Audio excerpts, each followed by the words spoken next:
Macho Talks Sports now. Macho Talks Sports. Macho Talks Sports. Macho Talks Sports. Welcome to Macho Talks Sports, episode 10. I'm your slightly sad yet optimistic host. Why am I sad, you might ask? Well, today my normal co-host Daniel Flores, Ryan Abar, and Omar Gomez have the week off as those boys have been working extremely hard. So shout out to them. I'm looking forward to having them back next week, and I know that they're excited to be back as well. Also, I'm slightly sad because I'm a little bit sick the past couple of days, so excuse me for the sniffles and possible sneezes throughout the episode. My apologies in advance. In other unfortunate news, the Jets are still winless, the only team in the league without a win currently, but we'll get into that more a little bit later. We're going to move on to the optimistic part. The optimistic part is that even though the Jets are currently winless, my co-host for today is possibly the best person to vent to about this. So please allow me to introduce my co-host for today. He's a third-degree black belt in Taekwondo. He's the New York Jets digital reporter for Heavy.com. He's the host for Boy Green Daily, a daily New York Jets video show, also available wherever you get podcasts. Please welcome Paul Esden Jr., a.k.a. Boy Green. How are you doing, buddy? Wow, what a sterling intro. And yes, all of those things are in fact true. I don't know if there's a term for this, but third degree at the 1 yard line. I am right. I actually, crazy story. When I was going for my 4th degree black belt test, and sorry if you hear any of my kids in the background, I was in the middle of my 4th degree black belt test in front of an audience, and then I did the last piece of the puzzle. Basically, I still had some board breaking and things of that nature to do, and then the last piece, the master instructor that was observing it said, "Wow, that's pretty cool. Can you go to the middle and show everyone of the crowd again?" And I'm like, me being how I am, I'm like, of course, I can show you guys whatever you want to see, baby. And I go to perform the technique, which is they try to, it's like a husinsu. So you have to do like cool techniques, but how would it work practically in a real life situation if someone's like attacking you or something? Right. And there's this one technique where I roundhouse kick someone in the back of the knee and then jump into a 360 back spin kick where I would hit someone in the back of the head. And I'm like, and I've worked with my partner for a long time, so he knows I go full speed, so he knows to get down so he doesn't get clubbed in the back of the head. And when I go to turn, my leg gets stuck in the position, and I tried to overcompensate and boop, pop my ACL in mid spin. And I just went down like a sack of potatoes. And then at first I'm like, that's okay. It's okay. It's okay. No, don't worry about it. I'm good. I get back up. I'm like, okay. I warm up a little bit and then boop, leg gives out. I fall back down to the ground. I'm like, oh, Jesus. So, I got all the way to the goal line for my 4th degree black belt. I could have upgraded the old Instagram bio, but it would not be accurate. So at some point before I'm dead, I'll at least get that tested, and then we'll see where else it goes. But all the rest of that information, that is true. Yeah. That's unfortunate. They should have gave you that extra degree just for the attempt and for, pain and suffering. You know what I mean?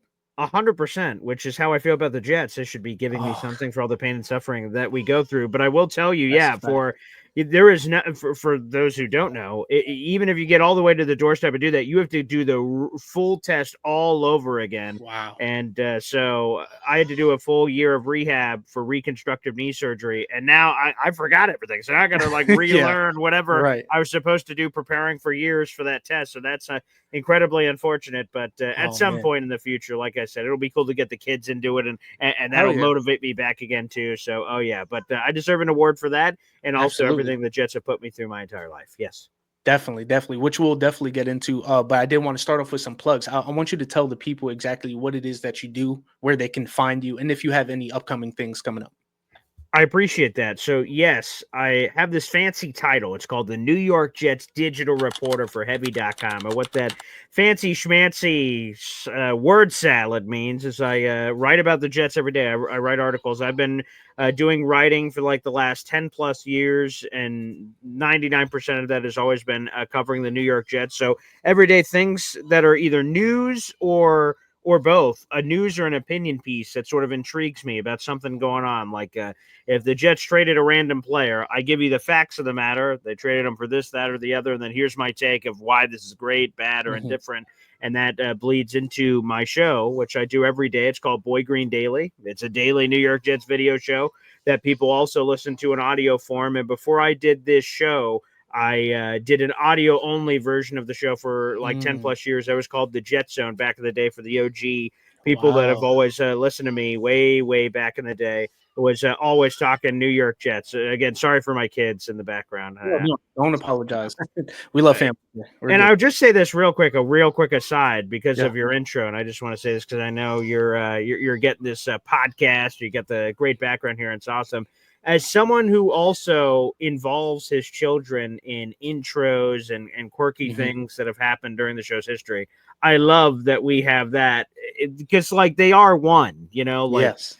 My name is Paul Esden, but my nickname is Boy Green. But those two people, if they're different people, are like the same person because the personality of being able to do all the things I do and then the family man that I am are intertwined. So it is cool that we both get to incorporate our children into our intros and everything, which is really awesome. So, but yes, getting back to your plug opportunity here is that so I cover the New York Jets for Heavy. I've done a lot of cool different things for them. Most of my work with them is writing, but I've hosted draft shows for them, NFL shows, combine shows, where I'm sort of like a studio host of sorts, and I get to do that, which I've really enjoyed. I get to do tough stuff happening over there. My apologies. Hey Macho, what is Planet Euphoria? Planet Euphoria is a clothing company based out of upstate New York with the best designs and sports tees on the market. They have everything from basketball, football, baseball, music artists, anime, and so much more. Do they have any deals? Right now, they have a buy one, get one 50% off promo for a limited time. But if you want to save just a little bit more, use code Macho Talks Sports for 25% off of your entire order. That's so cool. I'm going to order some right now. What's the website again? PlanetEuphoria.com. Use the QR code on the screen or click the link in the description. PlanetEuphoria.com. Let them know that Macho Talks Sports sent you. So long story short, I get to do a lot of different stuff.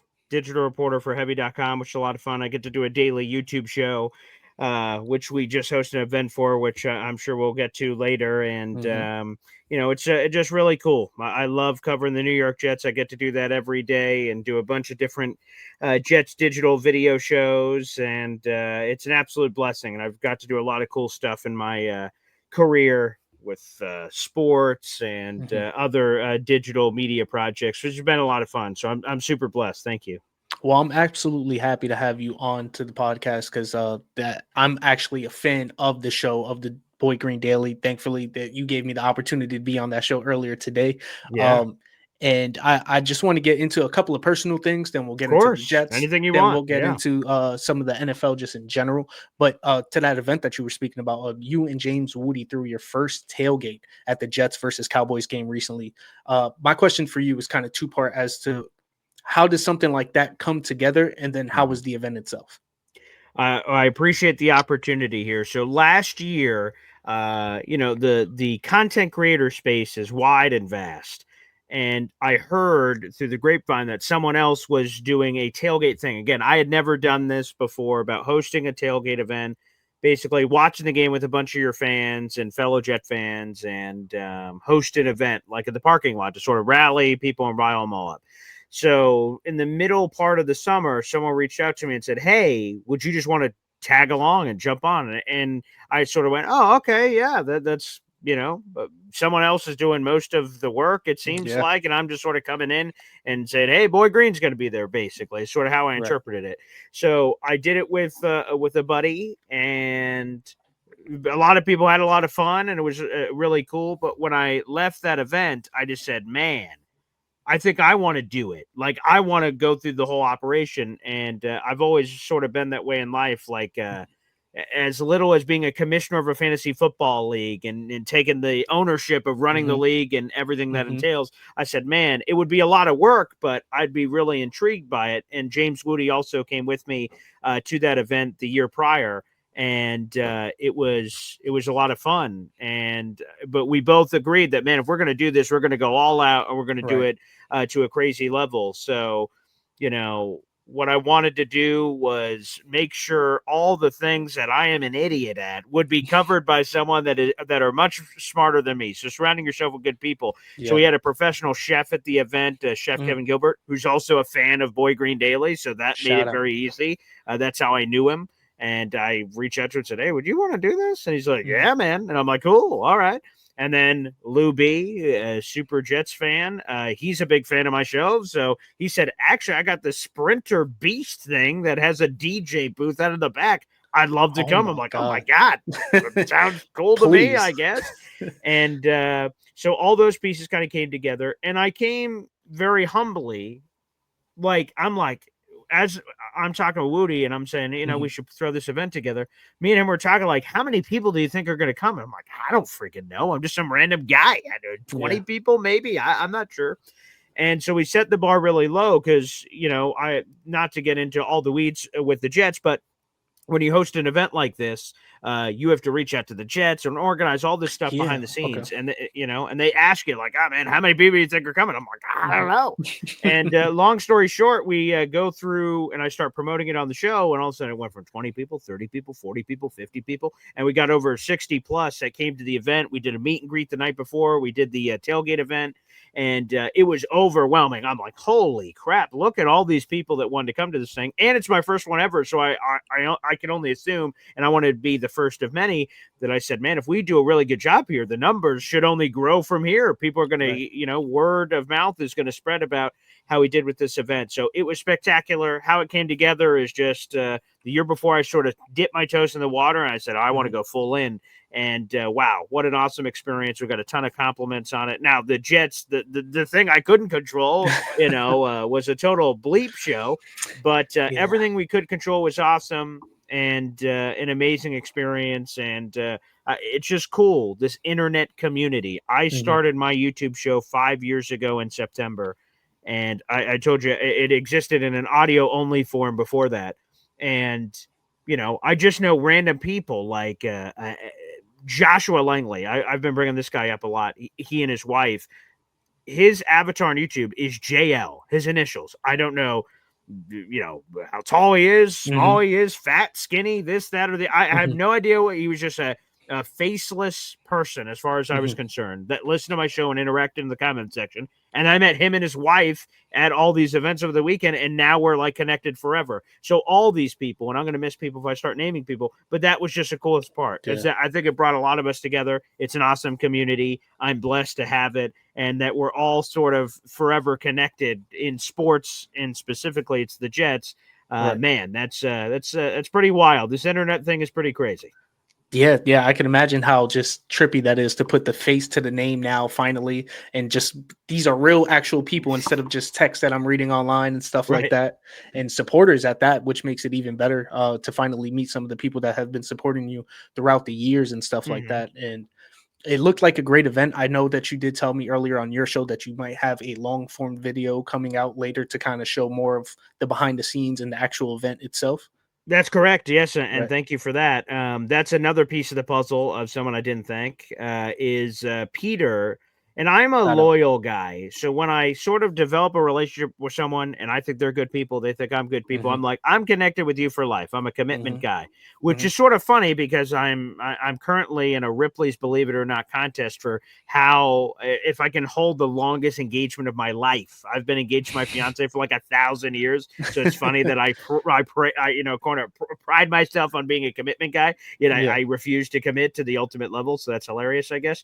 But yes. So I'm a loyal guy. So last year, Woody actually was his idea. It's like, hey, maybe we should film all this. Me and you, Woody and myself had not met before last year. We had only interacted in this internet world. And he said, that'd be cool to mic us up and sort of meet for the first time. What's the real reaction to have? I'm like, oh, wow, I'd never thought about that. Sure. And then to film the event we were going to do together. And we did it last year. It was a rave. And I said, man, if we are really going to host our own thing, that'd be awesome. So yes, we had a filmographer sort of document everything from the cool moments from a random bed of people exchanging money to food and drinking and DJ. I mean, there's some wild moments I imagine that's going to be in that footage. So shout out to Peter.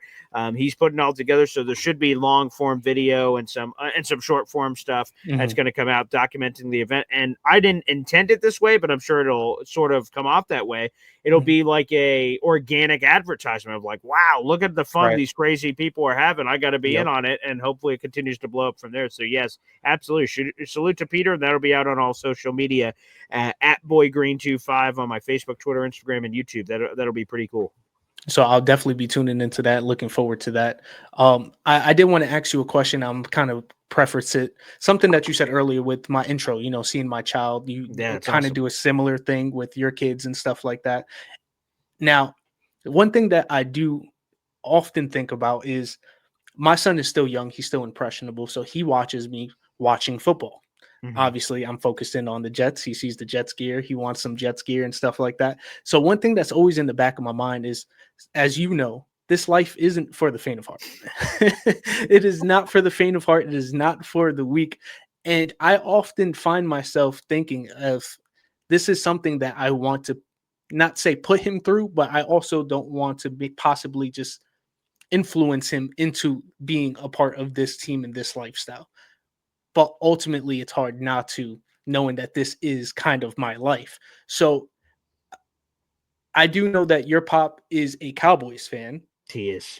So my question to you, and it's a two-part question, as to how were you introduced into that Jet life? And then how accepting was your dad when you told him that you wanted to be a Jets fan? No one's ever asked that question that way before. So this will be great. First off, my family is very eclectic. My father is a Cowboys fan. My mother is a Patriots fan.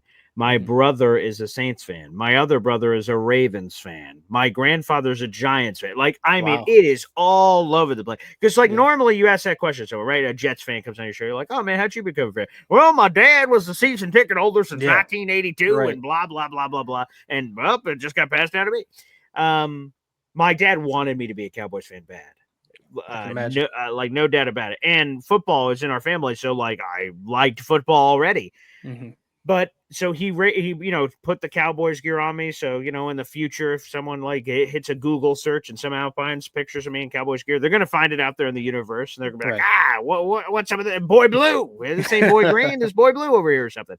My dad did, and I watched games with him. And there was just these painful moments that would inevitably happen to the Cowboys where he's in the fetal position. Clearly whatever just happened on the screen just killed him. He's like, oh, the Cowboys, damn it, And I'm watching it with him, and I would go, and I would feel nothing. I mean, I would feel sort of bad for him, but I didn't feel anything myself. And I sort of said to myself one night in the mirror, man, I can't possibly be a fan of this team. You have to be invested. You have to ride the highs and the lows of your team, and I'm not feeling it. Sorry, Pop. I don't know. If I can interrupt real quick. Yeah, go ahead. How old were you when you're having this realization? I'm 9 or 10. Okay, got you. So no, please interrupt me as much as you want to poke and prod the story. But yeah, so I'm 9 or 10, and I'm like, man, I'm feeling nothing here, zip and pip. And again, I just said you got to be invested because and I didn't plan on this on purpose, as you'll hear with how I became a Jets fan, but you should ride the highs and lows. So when your team's stinking, you stick with them. And if they're winning, you ride the highs, go, woo, this is amazing. And for some reason, I don't know why, God rest his soul, he's always up here over my left shoulder up here, my grandfather, who's there up in the middle with all the different Esden generations up there. There's my old man, my grandfather, me, and then my daughter, baby, Zariah Luna there. And for some reason, when I was a kid, he nicknamed me Dajet, Dajet. And I didn't know why, no idea. And he would occasionally do the Jets chant. Now, rewind, I'm 9 or 10. I have no idea what who the hell the Jets are. I have no concept that there's 32 teams in the NFL, and you can be a fan of any team you want. So he just did this Jet chant. I did it back to him, but I had no idea what it meant. And one day I just asked him, I'm like, "Hey, Grandpa, who the hell are the Jets?" He went, "Whoa, let me show you." And again, he's a Giants fan, so I have no idea why he felt inspired by the gods to show me the Jets, and then Right. I fell head over heels and it's early 2000s is whenever I saw the Jets for the first time, and I was just like, wow. Look at the green and the Jets. Oh boy, this is my team. It was sort of like for I have a lot. I don't want to say a lot. I have a couple of tattoos. One of them is Pikachu over here, right? And Nice. I don't know how many people are going to resonate with this, but 10-year-old Ash, right? He's going to pick his Pokemon. Yeah, So it's sort of like picking your football team is like absolutely. We're tied together forever, baby. So I picked the Jets. I'm like, oh my god, this is my team. We're going to ride and die through this, and boy, has it been a ride. That's a good way to put it. And I've been a Jets fan ever since. So why my grandfather, who is a Giants fan, we have no Jet fans in our family, so I have no idea where the hell that came from. But hey, it's launched everything into what I am today, and I absolutely. I'm a sport.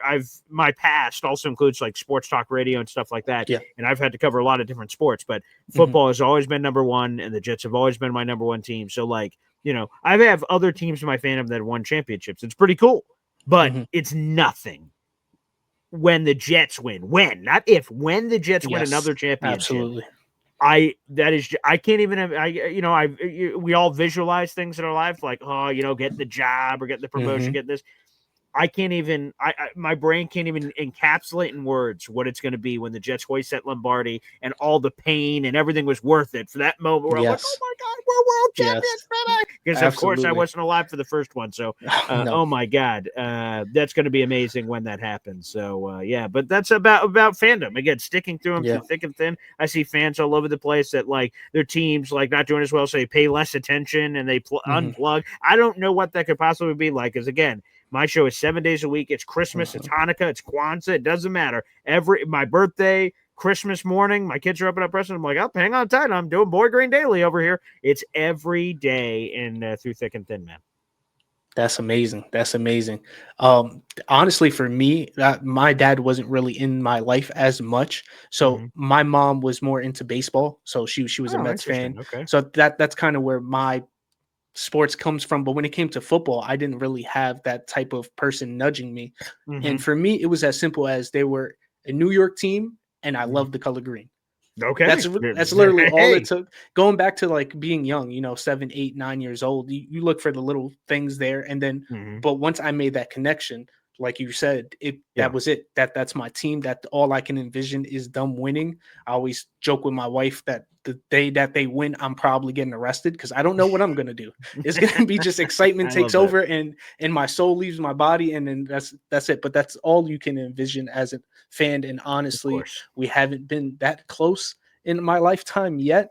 We did have those 2 AFC championships games back to back. Yes. And as much as I hold on to that, I am envisioning and waiting for that day that we hold that in Lombardi over our head. And man, that's going to be sweet because we've dealt with a lot as Jets fans. So to finally taste that sweet victory, can't imagine it. Can't imagine it's all going to be worth it. It's all going to be worth it. Absolutely. So you spoke a little bit about your reporting about your reporting for heavy.com. You also you said some radio shows. You did your podcast for audio only for about 10 years before you jumped into this. So I wanted to ask you, did you start doing reporting first, or did you start hosting first as far as maybe your podcast or at the radio show? And which do you prefer if you did have to pick? Interesting. So what I originally wanted to do, so it's funny, we all have these forks in the road in life, and we either go down this road or we go down this road. And I'm a military brat. My father was in the Navy for 20 years, and we moved all over the place. We were in Georgia, South Carolina, Virginia, New York. I mean, we were all over the place. And I was in South Carolina at my last stop before we moved here to New York. And in my freshman year of high school, I was a sergeant in JROTC. My father was in the Navy. My brother ended up being in the Marines. Like military's all throughout my family. So I thought that's where I was going to go, to be honest. I'm like, all right, well, my life's pretty straight here. I'm just I'm going to be a sergeant in the military and go on to have some decorated military career, I guess. And then my father retires from the Navy and we move. So we just life pulled up and we end up in New York. and there's no JROTC in New York, so I can't continue that part of, like, of course you could do the Army or do whatever you want to do without Right. that, but like that was my path to do it, and then all of a sudden it got taken away, and I'm like, wow, now what do I do? I said, I'm gonna play in the NFL, baby. It's gonna be great. I can't wait. Okay, sorry, military career. Boop, park that over. I'm gonna play in the NFL. Now, here's the context of the story. Of course, I'm 5'3" and 140 pounds at this point. So I play my high school football career, and I have a nice time. I'm like, oh, this is great. Can't wait for the college to start lining them up, baby. I've seen Blindside. I can't wait for those letters to start coming in. Yeah. Not a single letter came in. I'm like, oof. All right. Well, I said, if I can't play in the NFL, which was a dream, I said, man, talking about the NFL would be the next closest thing. And so I launched into this career of doing like sort of reporting, hosting, and everything. So which one started first? I actually started off as a writer first. So I did, it's this website that's defunct now. I don't think it's around anymore. It was called True Love Sports, TRULUV Sports. So the first place that gave me a chance and just said, hey, you can write about, cover the NFL, just cover the whole thing and write whatever you want, whenever you want, as much as you want. I went, oh, awesome. So I just started just going to town, covering the NFL. And then I told them that I'm this Jets fan. I would love to cover the Jets. I mean, I get it, super specific sort of for what you guys are looking for, but I'll cover some NFL for you. And then if you let me write Jets, that'd be great. Right. And so I get there, and then I just sort of launch into this writing career. So to be honest, the writing stuff started first. And as I went into college, I went to Cayuga Community College. There's an Auburn campus around here that I got to touch radio and TV. I'm like, oh, yeah, this is sweet. This sounds awesome. And then I transferred to SUNY Oswego. And some people may not know the name of the college, but they'll recognize some of the alum like Al Roker, Steve Levy, Linda Cohn. Like they've had a lot of really cool alum. So I got my hands on radio, TV stuff, which launched me into my radio career for a decade here locally. And that was a lot of fun too. So writing is sort of where it all started in terms of this sort of sports digital media field. But then I quickly learned that while I always love writing and I'll do that forever, the hosting and being able to performative, of talking about and expressing your opinions and thoughts and everything on your team and sports in general. That's where it all launched. So writing was the basis, the foundation of the home, so to speak. And then it went into everything else from a hosting, reporting, and all the play-by-play and all this other stuff that I've done in my career. I love that. Absolutely love that. So now I kind of want to jump into the Jets portion of this. Yeah, sure. Okay. The Jets, unfortunately, take another L. You were at the game. You got to see that live in action, unfortunately. But at least you had fun at the tailgate. So that's true. Yeah. Right? There you go. So I did want to ask, from your point of view, watching that game live, what do you think is the biggest issues, specifically maybe in that game, but then we could kind of open it up to just the Jets in general and their issues in general? How much time do you have, Macho? Probably not enough. That's the correct answer, buddy. You sure as hell don't. What is the number one problem? I mean, we just got to start. The defense is god awful, and it's stunning. Now let me take a step back.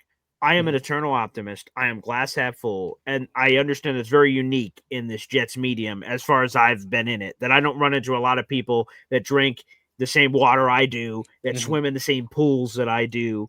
There's a lot of negative, for lack of a better word, Jets fans and media out there because they've just been beaten down for years, I assume, is how it all happened, I guess. I don't know. But, I live by this quote. When I get a cool opportunity, and I am so humbled by this, I'm so proud to say that I get to do this, is my college brings me back at least once a semester, and I get to talk to the sports broadcasting students.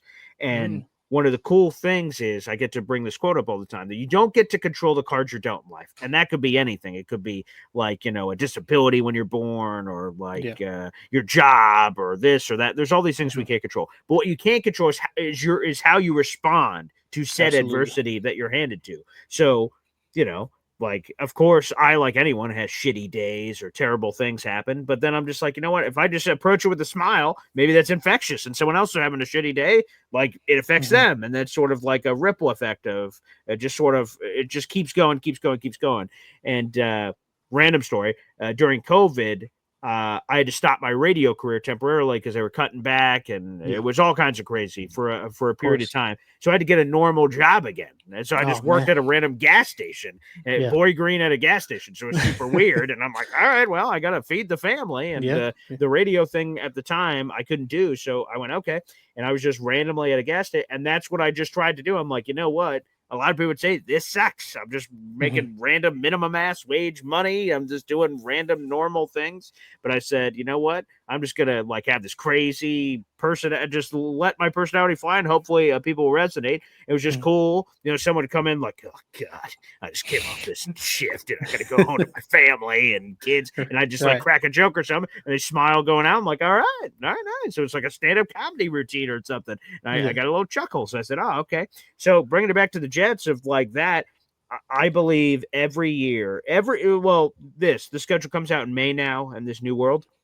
And every week I can convince myself the Jets are going to win the game. Now, I get it. They're probably not going 17-0. That seems unlikely. It's never happened before in NFL history. But a week like this week, the Jets played the Broncos. I'm going to convince myself the Jets are going to beat the Broncos if they do A, B, and C. And I'm going to tell all my fans, if they do A, B, and C, they can win this. They can do this. And fans are like, are you sure? And I'm like, hell yeah, I am. This. And so I just have this optimistic perspective. So, you know, as optimistic as I was, under no circumstance did I think the Jets defense was going to be this bad. They had all pros at every level of the defense heading into the year. They had Quinnen Williams in the middle. They had Quincy Williams in the middle, back a level at the second level of the defense. And they had Sauce Gardner all the way on the back end. I'm like, this talent is there. And there's talent beyond that we could get into on the roster. And Aaron Glenn's coming in. And Aaron Glenn essentially said, I'm paraphrasing, but he said, like, you know, the old regime didn't maximize the talent. Move over because coaching, I'm going to fix it. I'm like, okay. The defense, I'm optimistic and hopeful it'll be top 10, but at worst, it'll be middle of the pack. We'll be okay. Right. And then I said, fingers crossed on the offense because the Jets offense historically has been awful. So, like, I hope Tanner Engstrand, this Lions guy, brings a little magic over. We can do something. And the defense has been worse than I could have ever possibly imagined. It looks completely abysmal. They're playing like a JV unit out there. They like specifically this Cowboys game that you asked me about. The Dallas Cowboys had 80% of their starting offensive line out. 80%. And for folks that struggle with math, they have 5 starters on the offensive line. 4 of their 5 were out. So there's no excuse. The Jets have to be able to get after Dak Prescott. He's a really good quarterback. Absolutely. But like with that sort of trouble on the offensive line, you need to take advantage of that clear mismatch on paper. And they didn't. They had 1 sack in the game. It was when Dak Prescott gave himself up on a scramble and just said, all right, it's over. So it shouldn't even really count as a sack, but technically in the scoreboard, it does. They had 1 sack.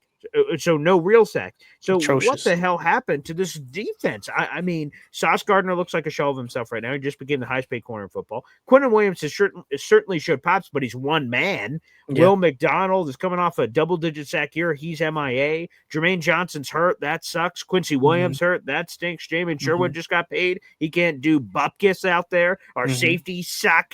I mean, Brandon Stevens stinks. Michael Carter II, who I said, there's our guy we all root for. He sucks. So everyone just sucks. So, like, we're on pace to give up more points than any Jets defense in the history of the New York Jets franchise, which is wild to say out loud.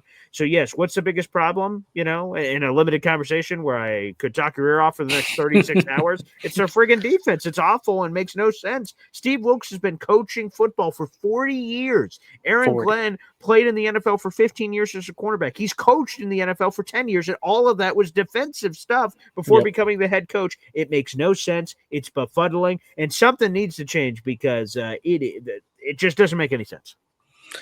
I could not agree more. This defense was supposed to be our calling card. This defense was supposed to be something that we can hang our hat upon. And like you said, the offense was also kind of in the air. Maybe we could try to do something a little bit different. Now we have a quarterback that's a little more mobile, something that we didn't really have before. Zach Wilson, you could kind of say was mobile, but he had a lot more issues going on with him.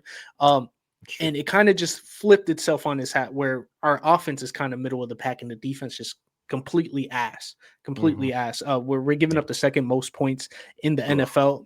We're 14th in points scored, but we're bottom 5 in points differential. Like we're getting obliterated there. There are some good things, mostly weirdly on the offensive side. I mean, we're 12th in pass completion. All right. which is something we did not expect with Justin Definitely Fields not. coming in. Mhm. We're tied for second in interceptions thrown, and that's only because Tyrod Taylor threw one in that one game that he did start. Yeah. Without that, we'd be tied for last with the Eagles with no interceptions, but the Eagles office, they don't throw the ball, so it's hard to get an interception when you don't Yeah, throw right. That's true. it. But that defense, like you said, man, we had all pros on all levels of the defense, and we're getting let down on all levels of the defense as well. Even Sauce Gardner, I mean, I have his shirt up here. He's one of my Yeah. favorite players. When he got paid, I was absolutely ecstatic for him and Garrett Wilson. I thought very well deserved. Those were two players that we got from that 2022 draft, that amazing 22 draft, where we hit 4 picks in a row, which is something that never, ever happens for us. Obviously, none of them were quarterbacks because we don't know how to draft quarterbacks. Of course not. But there was a lot of optimism coming into the season, and most of that was coming from the defensive side. So to be let down this hard is it really sucks. It's a hard pill to swallow. And that's gonna actually lead me into my next questions, because now we're 5 games into the season. Are you ready to make a clear stance on Aaron Glenn, or is there more that you need to see before you can kind of come to a conclusion with him? You know, I said this on my morning show this week that I've had a very clear stance, and I will say something, but I will go back to my clear stance. I have a very clear stance on Aaron Glenn. But there was a caller that called to the show, and this is very important. Always be open-minded. You never know what someone can say, whether it was radio or podcasting or anything, where you think you have a strong take on something. Man, it's clearly this. Nothing you can say, random person, will ever change my mind. And they say something like, oh, that's interesting. Makes sense. On this Aaron Glenn thing, I have a very clear stance. I'm behind Aaron Glenn. I don't care if he goes 0-17. I don't care if he goes 1-16. I don't care if he goes 2-15. You need to dig your heels in, commit to the guy, and say, hey, we're going to go in this direction. And there may be choppy waters. Things may get turbulent. The sea may get a little shaky, but we're going to ride with this guy through highs and lows. And we're not just going to overreact and say, hey, man, we want Jet fans are starving for the playoffs. You know what? Playoffs are nothing, buddy. You can't get us there. Up, it sucks. Up, you didn't win this game. You didn't win this game. Like, it's over. No. For me, I'm all in on Aaron Glenn. He signed a 5-year deal. He needs time to set his roots with this team. He needs to bring in his own players. You can't do that in a single offseason. He needs to establish his culture. That can't happen in a single offseason. It sometimes can. Hey, the New England Patriots across town, right? Or in our division, rather. They went into Buffalo and beat the Buffalo Bills with Mike Vrabel, who's not a first-time head coach in history, of course. He's a multi-time coach of the year with the Tennessee Titans. But, he just got there in New England. He's immediately helping turn around. Liam Cohen in Jacksonville. He's immediately turning it around. Sometimes success comes a little easier depending on division and talent and all these other variables that factor in. And sure, would I love to be flip-flop places and the Jets just went into Buffalo and upset them and they're in the running for the AFC East? Of course I would.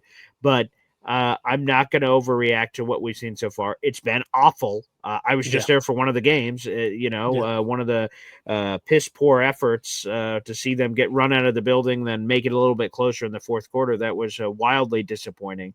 But no, I'm not moving on from Aaron Glenn. Of course, I'm not complacent with these losses. I don't want these losses any more than the next guy, but there's nothing that can happen outside of something absolutely bizarre beyond football. Will they move on from him? But the open-minded thing is a fan called into the show and said, hey, man, like, what if there's no progress whatsoever? Like what you just saw in week 5 with some lack of effort on a couple of plays. You're seeing that in week 17 or week 18.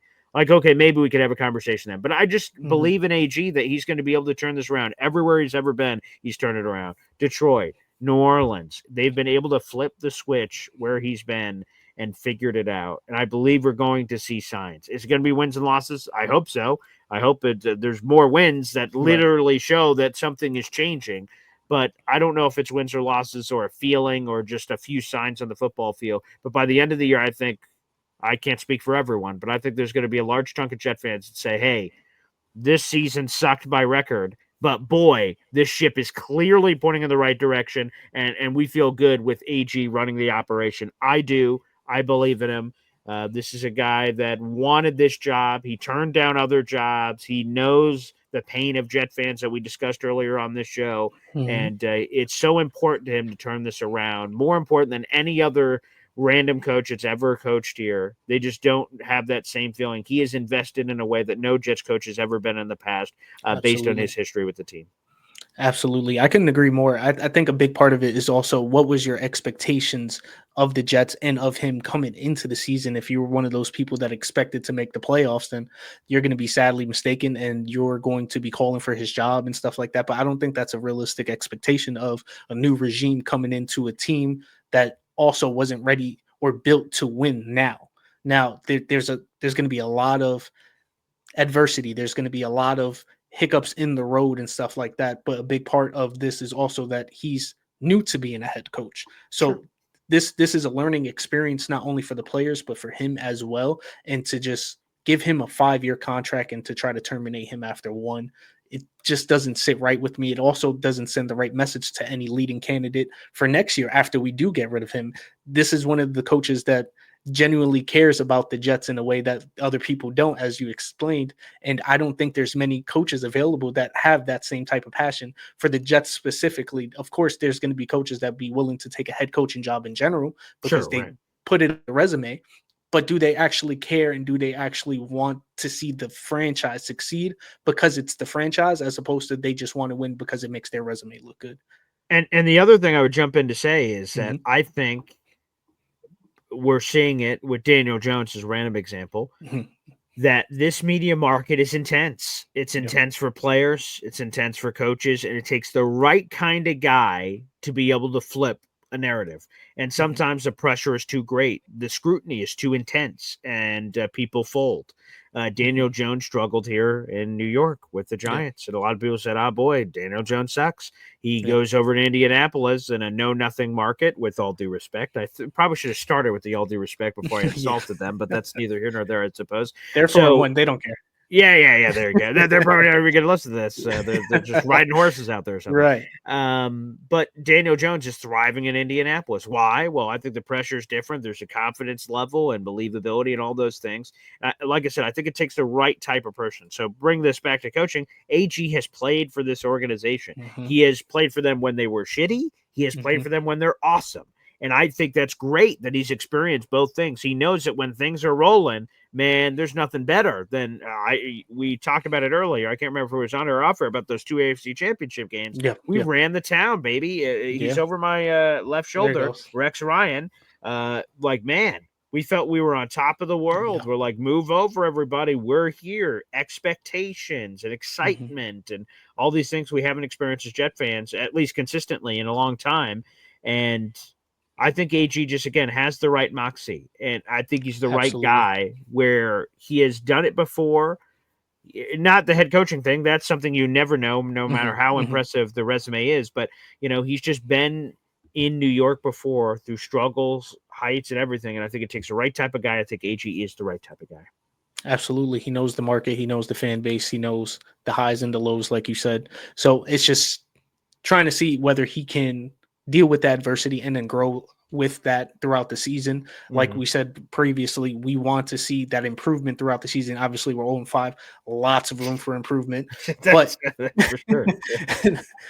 lots of room for improvement, but we want to see it. We can't just assume that it is going to get better because Sure. there's also a possibility it could get worse. And if it does happen and we get to 0-17, then that's a Oof. bridge that we will cross when we get there. But Sure. being optimistic, I don't think that we're going 0-17. And even if you look at the past games that we have played, we've been in a lot of these games. There have been 2 blowouts, one of those being the Cowboys, the other one being the Bills, but the other 3 games, very close. The Dolphins game, we did lose by 6, but there was a lot of things that went wrong in that game as far as special teams.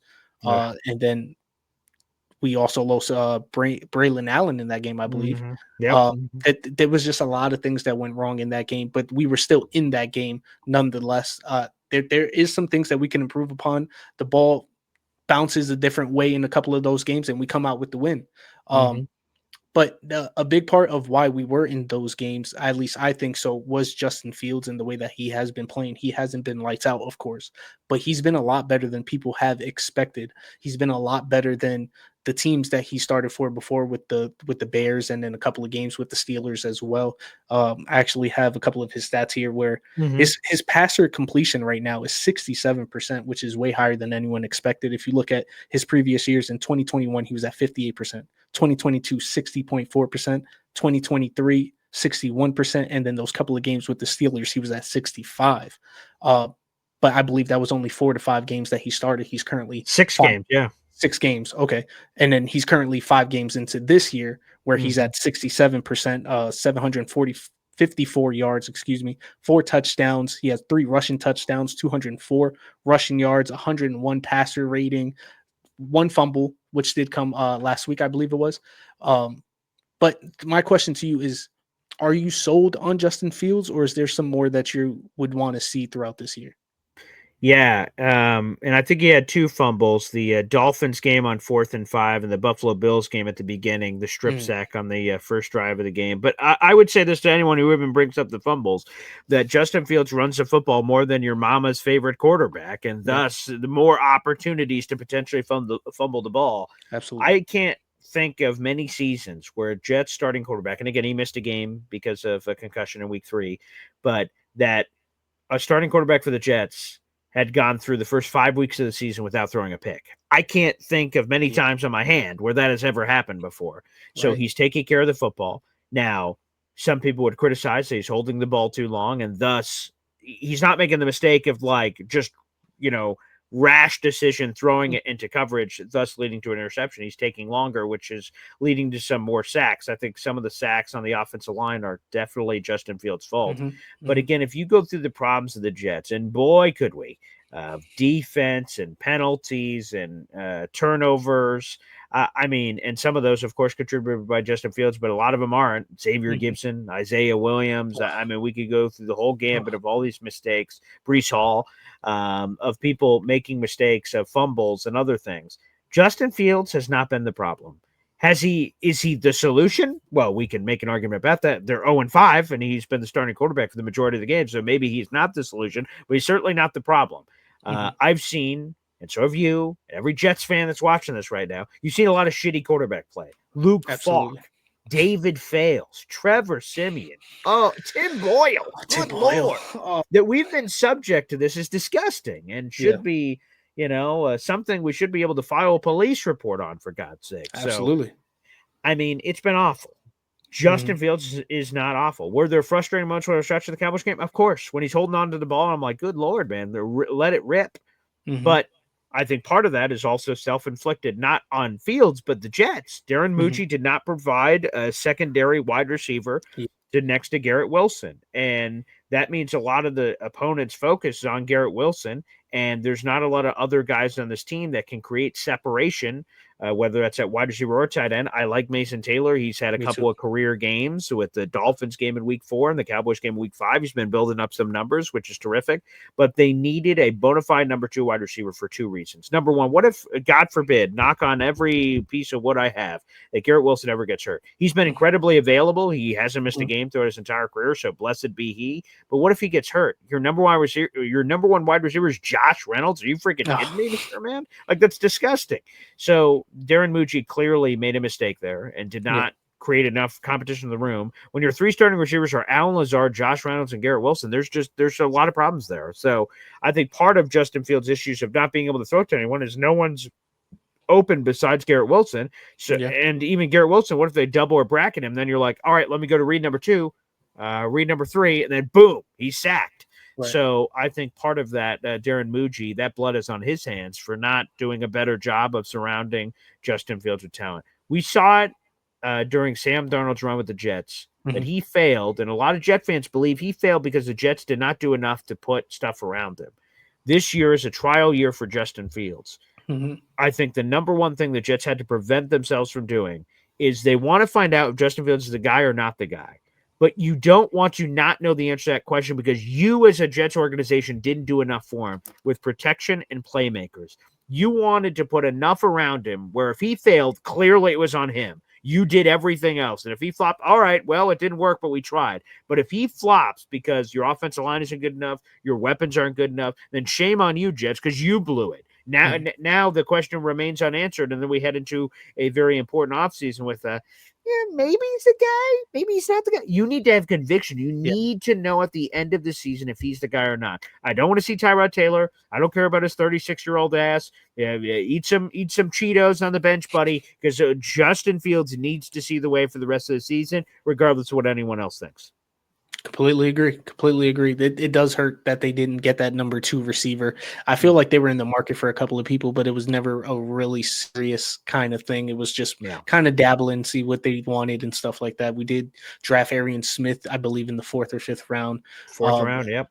Haven't seen much of him this year. But he was also a project as soon as we picked him, and we knew that. Possibly we could have went for a wide receiver a little earlier in the draft, but we can't go back in time at that point. But yeah, like you said, Josh Reynolds as our number 2.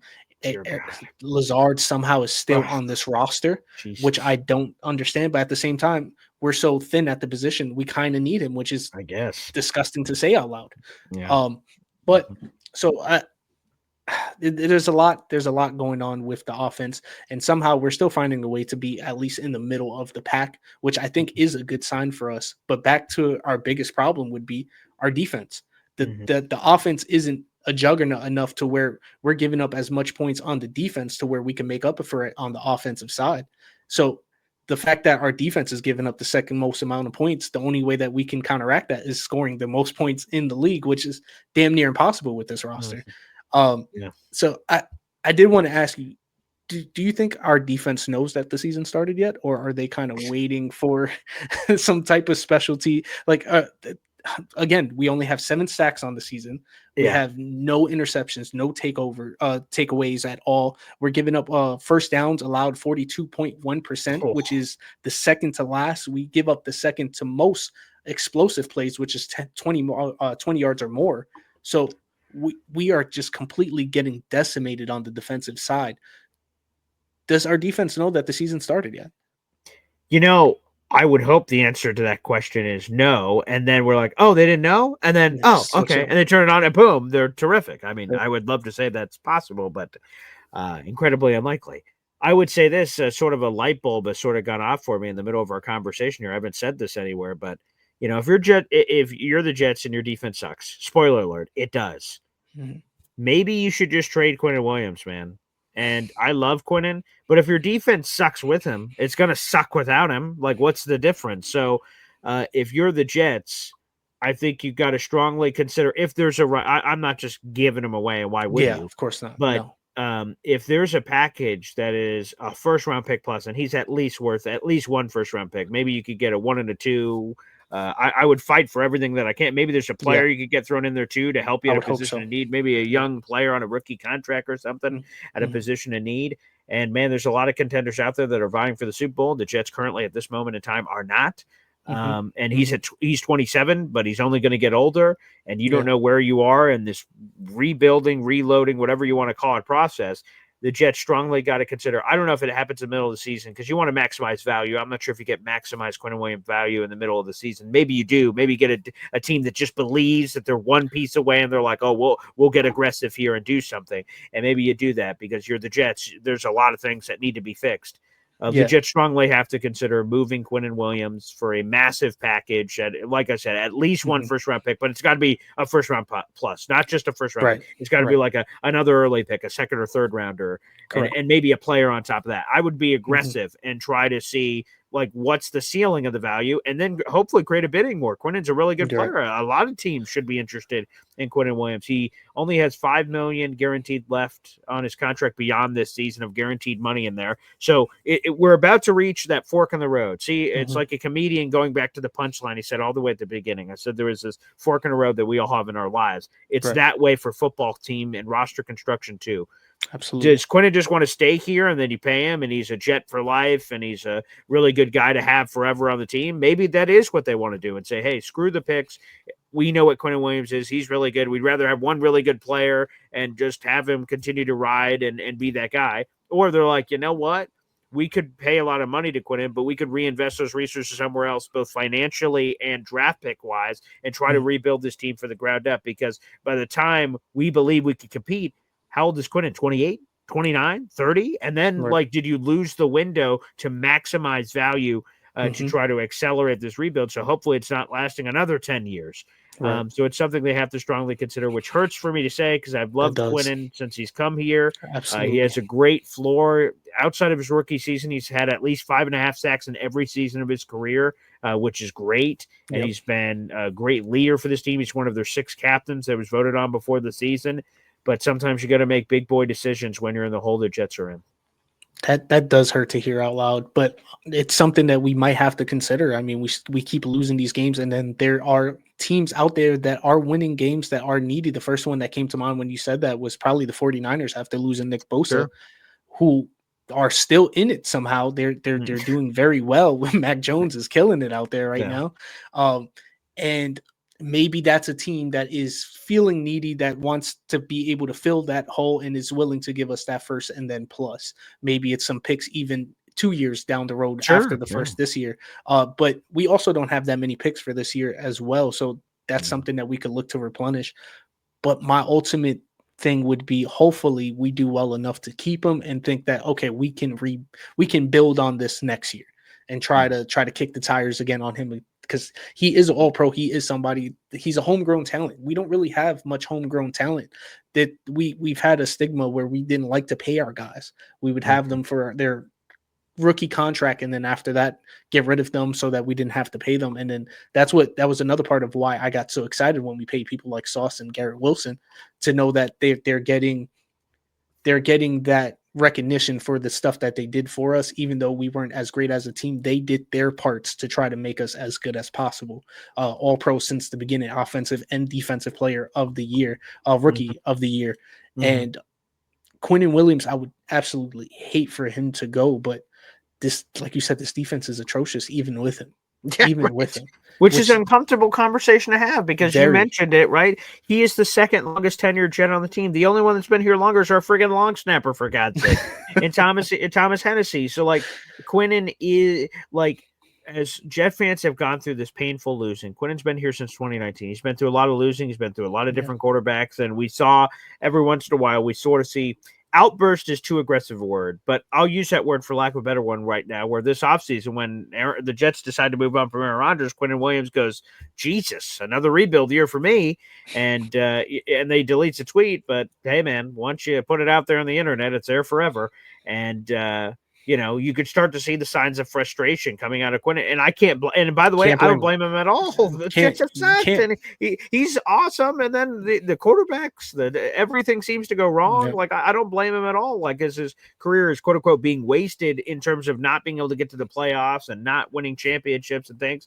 And he's like, man, I'm one of the best defensive tackles in football, and this team can't do dick around me. What the hell is going on here? So I totally understand his frustrations, but that's another thing, right? So it takes two to tango. The Jets could say, you know what, Quinnen, we want to keep you. We want to sign you long term. He could be like, I'm not interested. I want to go play for a winner. I have no idea how Quinnen feels. I'm just randomly speculating here, but that's going to be a God honest conversation. Again, I think the Jets would maximize their value better in the offseason, and then where everyone's picks are. You're not guessing. So someone approaches you and say, hey, we have the 16th overall pick. We'd give you this. You don't have to guess and go, maybe this team will be good, this team will be bad, whatever.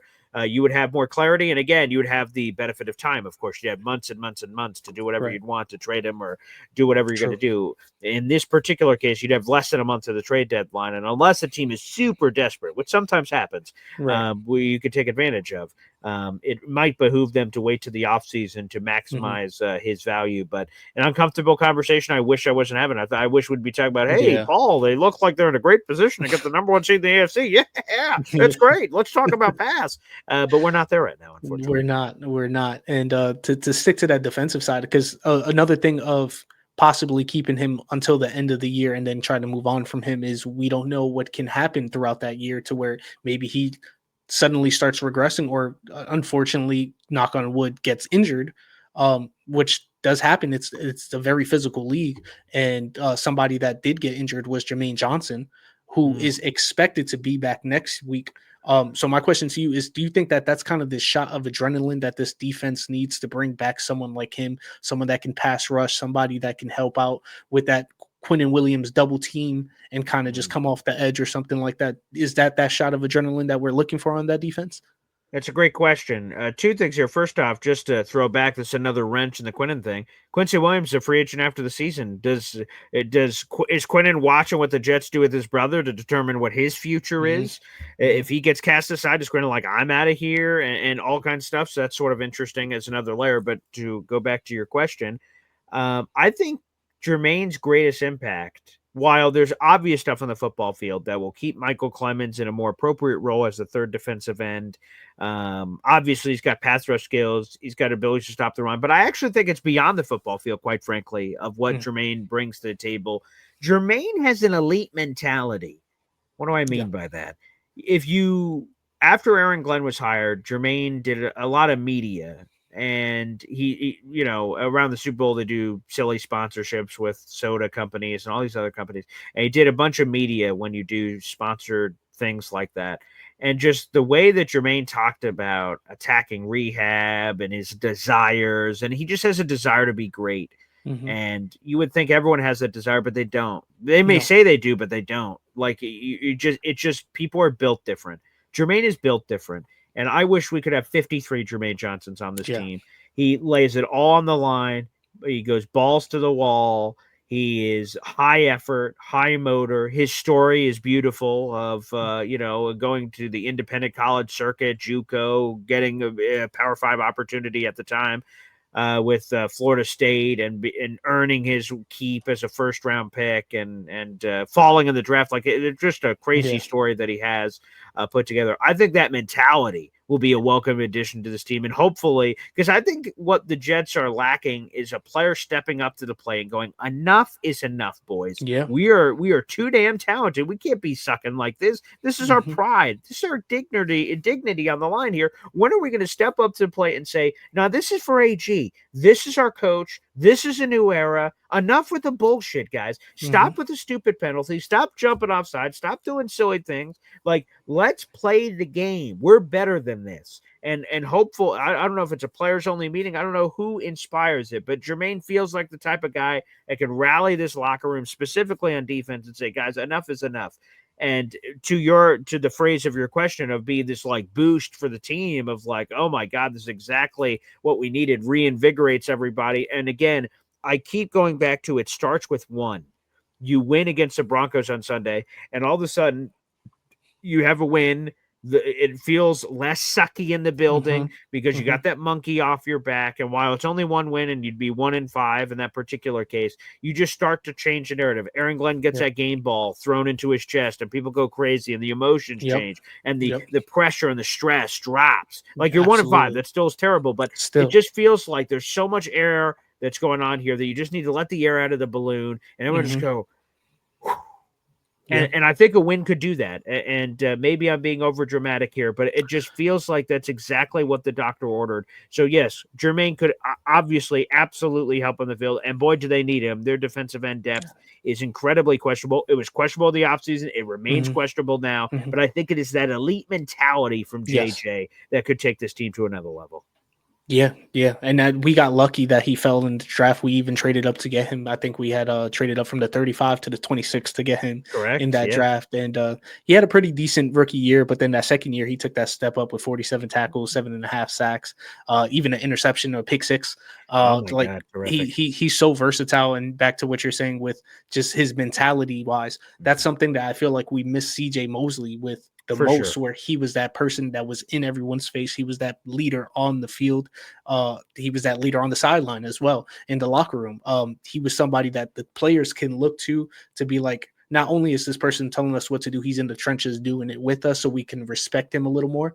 We have great players like Quinnen Williams and Sauce Gardner on the defensive side, but they're not the leader type or the vocal, at least leader type. Maybe they lead a little more with the way that they play on the field, which is great. But at the same time, you still do need that person that's going to be vocal, that person that's going to be in your face, that person that's going to be fed up with going 0-5 and just trying to talk to everybody. What the hell are we doing here? Not only do we have to have some type of respect for the players and the coaches, but like for ourselves. Like we cannot be comfortable with losing this often and just being okay with it basically. And I'm hoping Yeah, that and just to go back to your point, I think that is quite frankly something we completely overlooked. And I'll Mhm, say we as a general, maybe some people didn't, about the loss of CJ Mosley. Is people mhm, said, this guy's getting old. He's, getting past his prime. And then obviously had the very serious neck thing, which didn't allow him to continue his football career anyway. But mhm, like mhm, he went out, Jamian went up, and you're like, Jamian, a younger version, mhm. better, faster, agile, former safety. Like, man, he is going to light it up. And he showed a lot of great things on tape. He did. And obviously, CJ Mosley was the only reason Jamin Sherwood got his moment in the sun is because CJ Mosley got hurt. He was a Right. backup. He was going to be a free agent. That's a great NFL question. I used to love those on NFL.com from Dave Damashek back in the day.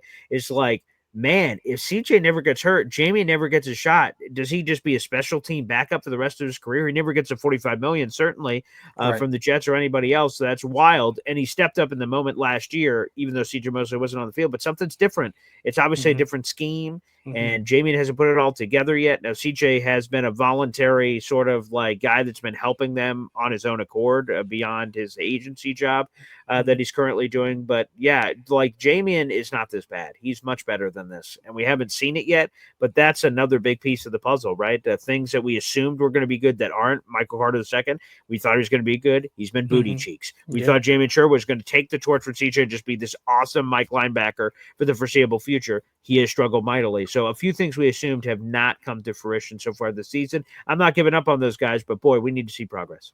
Absolutely. We missed that quarterback on defense basically, and No that's who doubt. he was. He was calling everything out and stuff like that. So that kind of addresses our defense. But another big problem with our team has been special teams.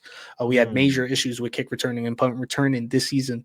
I am also noticing a weird trend just in kick return and punt return position in general in the NFL, where Mhm. they kind of have these out of position players returning kicks, where maybe it's more of their stockier running backs to where it used to be their speedster. They're more elusive guys. A couple of people that I want to highlight. We have in Philadelphia, we have Tank Bigsby returning kicks. We have Cleveland, we have Jerome Ford. Baltimore, Rashid Ali. In the Rams, we have Blake Corum, Caleb Johnson in Pittsburgh, Samaje P. Ryan in Cincinnati, excuse me. And then for us, we've been running with Braylon Allen and Isaiah Davis. Isaiah Davis. Before, obviously, we ended up finally cutting what's his name that is Isaiah escaping me, Williams. Isaiah Williams, and then the person that we also cut in week one after week one with that fumble as well, and then ultimately Braylon Allen getting hurt for having to return these kicks as well, because he's not the exact body type that you would want to be able to do stuff like. So I kind of wanted to ask you, are you also noticing this weird trend? And then also just what is going on with us specifically with kick return and punt return position? Can we figure that out anytime soon, or is this something that you think that we're just going to have to struggle throughout the season? And it's crazy because there's good and bad on special teams this year. Mm, And for instance, Austin McNamara punter is awesome now. right. And seemingly, we always have great punters and kickers in shitty Jet seasons, like when it matters. And we're like Yeah. 2015, like, we don't have this great kicker punter that could have made the difference. And that, we're having great kickers and punters in 3 and 13 seasons, 3 and 14 seasons. It was like, wow. Like, I think back to 2023, Aaron Rodgers' Achilles explodes. We had Greg Zuerlein. He went 33 of 35. That's one of the greatest Jets kicking seasons we've ever Greg the had. leg. Yeah. But like it happened in a year that we sucked. So like it sort of gets lost in the sauce. Thomas Morstead was very good for many years before the Jets made a change this offseason. This year, Austin McNamara, some no name. I mean, no name. He's a guy that was in the Bengals preseason roster at the beginning of August last year, but he didn't make the team. And then he sat on the couch for a year doing nothing. And the Jets went, yeah, this guy. We're like, who the fuck is this guy? And so Austin McNamara has been exceptional this year. Nick Folk, who they grabbed off the couch, 40 years old. He's been batting 1,000. He looks spectacular. Why did someone not sign Nick Folk? That's insane. but the Jets got it, and it looked like they were going to have all kinds of kicker issues. So you go, oh, kicker punter, not bad. But then the returners have been a disaster. Well, let's go to Xavier Gibson, who cost the Jets in the Week 1 game against Pittsburgh Steelers, so we lose by 2. He fumbles a kickoff that the Steelers immediately cash in for a touchdown. The entire momentum of the game changes. We go to Week 4, fast forward, Isaiah Williams, 2 mistakes. He fumbles a second-half kickoff. If the Jets get the ball, they have a chance to tie up the game. He fumbles second-half kickoff. Dolphins score a touchdown. We're down 17-3 instead of potentially tying it up at 10-all. That screws it up. And then somehow this crazy asshole fair catches a ball at the goddamn 2-yard line. How in God's green earth does that happen? I lost my shit. You've got to be kidding me. I was just in disbelief that it actually happened. But it's just like the most Jets thing ever. Good Lord. And then they cut this guy and they brought him back on the practice squad this week, which is a different conversation perhaps for a different day. But so Chris Banjo, who's this first-time special teams coordinator, he was an assistant before Denver, and before that he had a long career in the NFL. There's good with him and there's bad with him. The returners have been a disaster, which goes back to your other point of your question about the different body types we're seeing with Braylon Allen, big boys, or sometimes slender, small guys. And I think the NFL continuing to experiment with the new rules. I grew up in an era in high school. I played running back and I played cornerback. But one of my favorite things to do, one of my idols was Devin Hester. I loved returning kicks. And, when I played backyard football, because we used to play football throughout the week, even when we weren't practicing and doing stuff with high school. I'd be playing football because I just love football, and I'd be breaking tackles left and right, juking left and right, and I'm like, man, I can't wait to take every kick return to the house, every punt return to the house. It was like one of my favorite things. And for a while, that was awesome in the NFL. And then we had this doldrum where there was no kickoffs being returned to the Devin Hesters of the world, and all these guys disappeared. And we had a pocket of time. And the NFL's like, man, this is a play that people get up to take a piss. They go up, kickoff, nothing's happening here. Let me go grab a beer. And they changed it with the recent rule changes, the complete kickoff reinventing. And that has caused NFL teams to think about what kind of returners do we want? Do we want fast guys that just hit the right seam and the blocking formations are right and you can just crack through the initial wave and you're to the house? Do you want a big, bulkier guy that's more likely to break a few tackles? And if you're able to hold the line and shed a few tackles, it'll be clearer for bigger return opportunities. So the NFL obviously is still experimenting with this. The sample size is very small on what kinds of returners you're preferring. Also, think about the blockers too. Do you want these big, beefy offensive lineman guys that are blocking for you, or do you want more agile players that are factoring in there? Because the line of collision, you have 2 lines of scrimmage on the new kickoff rules, so you don't have the same running down the field and having a heat-seeking Bob Sanders back in the day for a callback of him just going through and hitting somebody. So there's a science to that too, of both the types of returners you're supposed to have and the types of blockers you're supposed to have in these key situations. So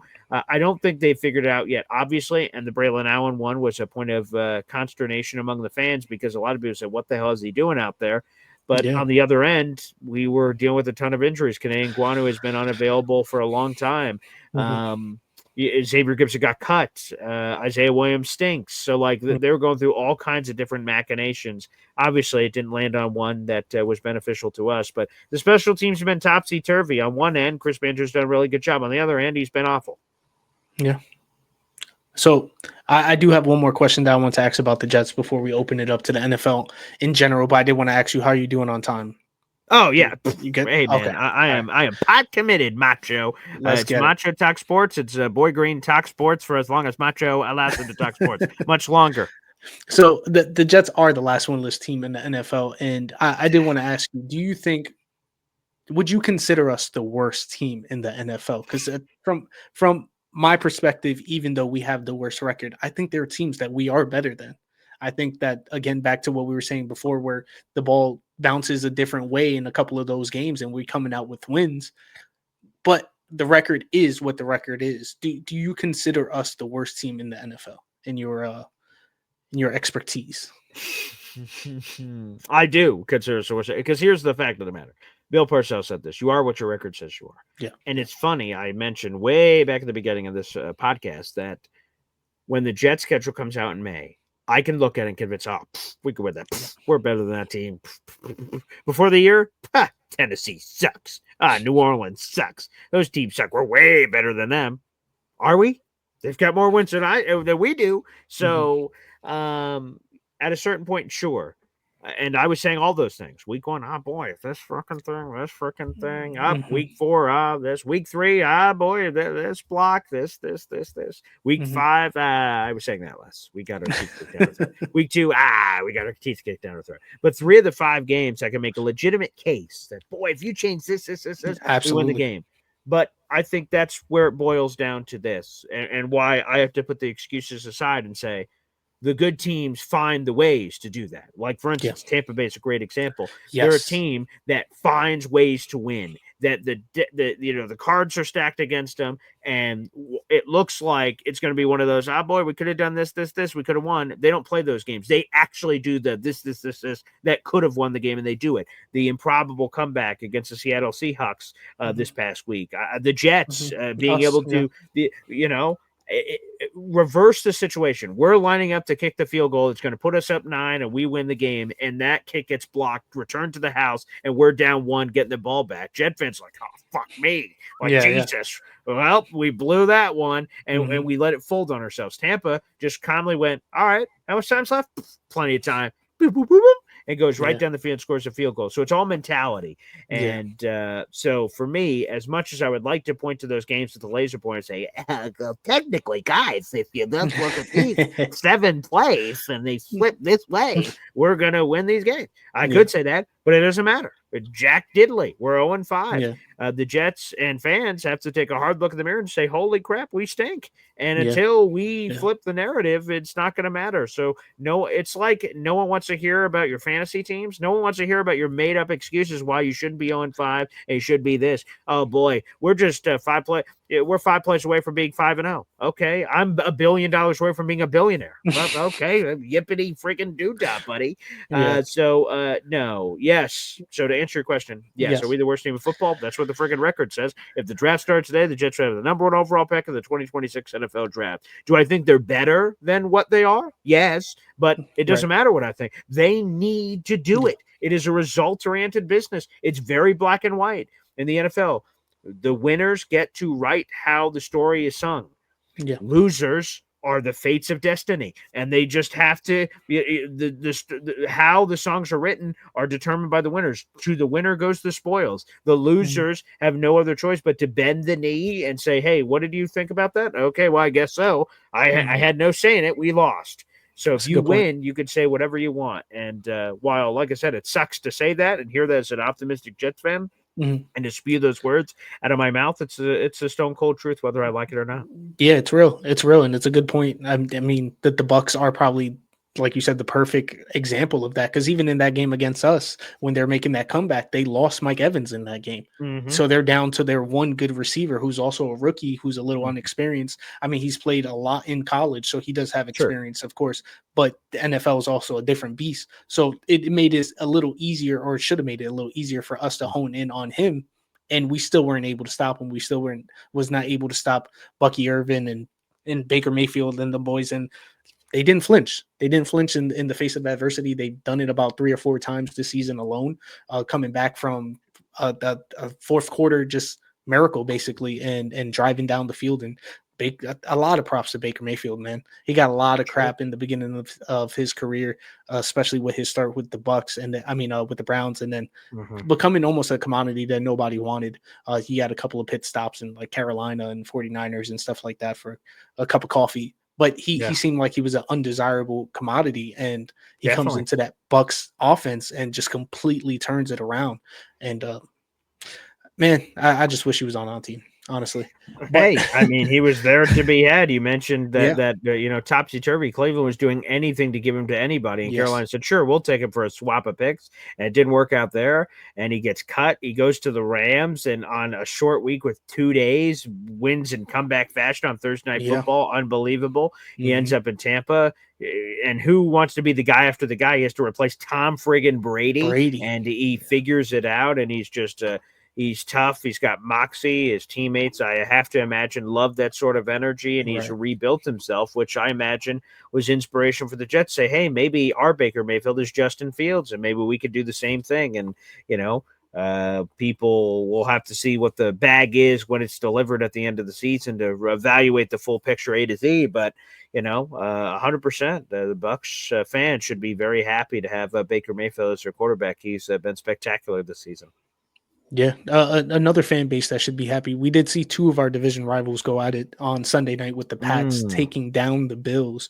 Do you think this was more of an upset win to where the Pats kind of played out of their mind to come and win this game, or the Pats more underrated than we actually give them credit for, to where they're just possibly a good team and we're just not used to that because of the past couple of years that we've experienced with them? It's a good question because, like, for instance, you look at the Patriots record, you're like, oh my God, they lost to the Raiders and then they beat the Bills. Like, I guess it just goes to show you any given Sunday, anyone can take out anyone at any time. I will say this, and we'll see because I don't want to overreact to 5 weeks of the season, but before the year, I thought the Patriots were going to be booty. I thought they're going to win 5 or 6 games maybe. And I'm like, I don't know what everyone is puff passing around here in New England. Like a year ago, we all universally accepted that the Patriots were the worst roster in football, or at best, like bottom 3 in the league. And did they get more talented this offseason? Of course they did. It would have been hard to get less talented with how terrible they were. So, did they get better? Of course they got better. But okay, all right, they paid money to people that actually want to come there, and they were able to get it. But I'm like, man, there's just too many holes on this team that I still think they're going to win 5 or 6 games. And then I'm seeing these Vegas over under numbers at like 9 and 10 and 11 wins. I'm like, what are you friggin' people talking about? Like, are you guys on crazy pills? Am I like seeing something totally different? I just didn't get it. Now I got to give him credit.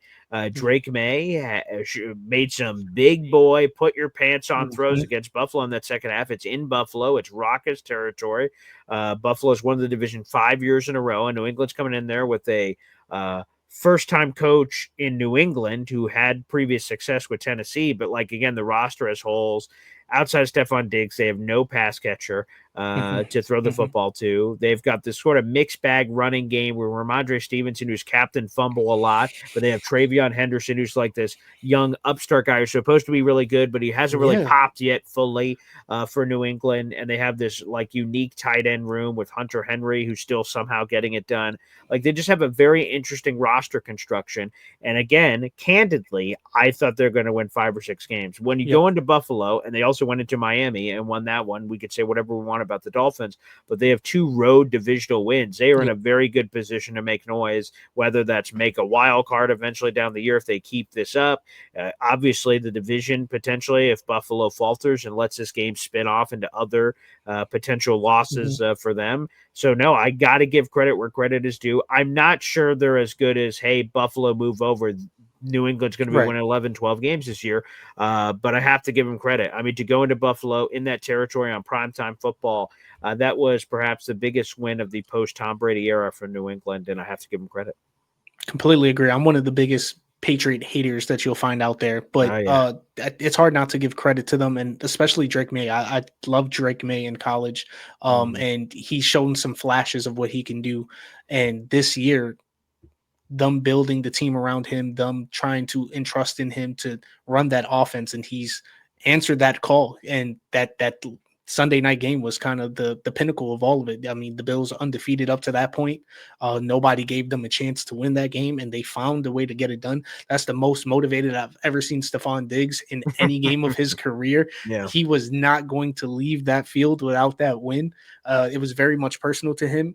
One thing that I'm curious to see is whether he keeps that type of intensity during the season, or if was that just that one game he kind of had marked in his calendar, and then he goes back to, because up to that game he wasn't very, his stats weren't very amazing. It wasn't something. Hunter Henry up to that game was actually their wide receiver 1, where he was leading them in targets and receptions, touchdowns, and pretty much all the statistical categories. But when you see someone as good as Stephon Diggs being motivated like that, it shows the level that it can kick up for the quarterback, because the quarterback obviously is only as good as their weapons. So you give him more weapons to work with. He can also rush. He has that rushing ability as well, being able to evade some of these sacks and stuff like that, even getting off one of these throws while being sacked to Stephon Diggs and one of the plays as well.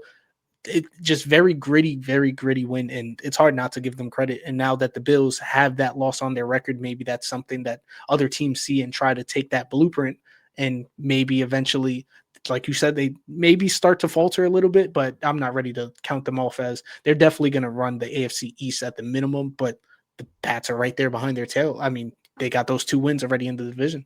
100%. And again, I'll be honest, when the Patriots signed Stephon Diggs, I laughed. Me too. I belly laughed. I brought my Yep. family over and we laughed. When the Stephon Diggs signed a 3-year deal with a maximum value of $69 million, I'm like, oh my goodness. Because New England had tried to trade for Brandon Ayuk, he rejected them. They tried to trade for T. Higgins, he rejected them. They tried to trade for DK Metcalf, he rejected them. Like, they tried to sign or trade every big star receiver that went LOL New England. And I'm like, that's hilarious. And then they give Stephon Diggs, which felt like a complete desperation move, for $69 million, coming off a torn ACL. I'm like, when is he even going to be back? Yeah. This is great. Then he's on a boat with sniffy, jiffy, pink stuff and devil's dandruff, and I'm like, what in the world? And then Cardi B and what in the flying hell? I'm like, distractions for New England. Cha-ching, great, blow up New England. Absolutely succopotamus. And I got to give credit to your point. Stephon Diggs did appear more motivated than ever. Clearly, I heard the pregame interview where he was just so focused, motivated, everything, and for good reason. He had a lot of success there in Buffalo, and it ended unceremoniously. I celebrated when the Patriots signed Stephon Diggs. I thought it was going to be a disaster of a signing. He's a bit of a diva, and if Drake doesn't get him the ball consistently, I could have totally seen him being a diva. And then he was coming off the ACL. Then all the drama in the offseason that said, oh, this is terrific. He could blow him up from the inside. Secret agent, man. Wonderful. And like I said, I have to tip the cap, bend the knee. We'll see where it goes the rest of the season. But wow, that was pretty impressive. Definitely. I want to ask you, if we remove the records from these teams and we just use the eye test, if you had to kind of name a top 5 in the NFL right now, what would that list look like for you? Of any team, the top 5 teams in the National Football League right now? Any team. And I could go first if you need a little time to look at some of these teams. No, I can. Okay. Yeah, let's go. Obviously, I will still give the tip of the cap to the Buffalo Bills. They have one loss, and it's to New England, in these sort of weird circumstances, so they definitely deserve love. How can you not give the love? I know there's no more undefeated teams in the NFL anymore. Indiana Jones, Daniel Jones, Jonathan Taylor looks like the MVP of the league. They have one loss to the Colts, and their one loss was BS. Adonai Mitchell likes goofing around at the end zone, gives away a touchdown there. Has a terrible holding call on a Jonathan Taylor 60-yard touchdown that would have given them the lead in the 2-minute warning.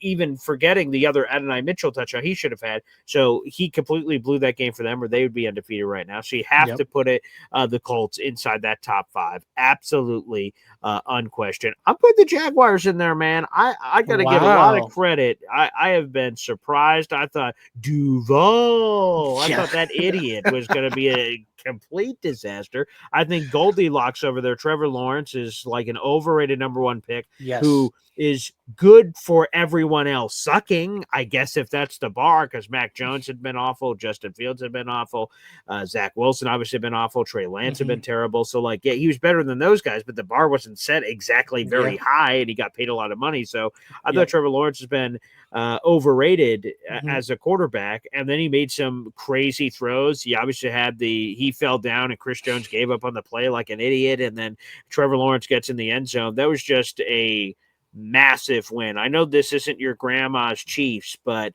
this is the team that's been in the AFC Championship game like 7 years in a row. So for a young Jacksonville team, I think that was a momentous win to beat the Kansas City Chiefs on Monday Night Football. So I'd have the Colts on there. I'd have the Bills on there. I'd put the Jaguars in that conversation personally. And another team, Tampa Bay, we talked about them earlier. They just seem a team of destiny right now. I know they lost to Philadelphia, but they came back in it and had a very competitive contest there. So you got to put the Buccaneers in there. They have moxie. Baker Mayfield, spectacular. They have all kinds of injuries to key players all over the team, and they're overcoming it. So I got to give a massive tip of the cap there. And then to round up the top 5, I am a massive wrestling fan.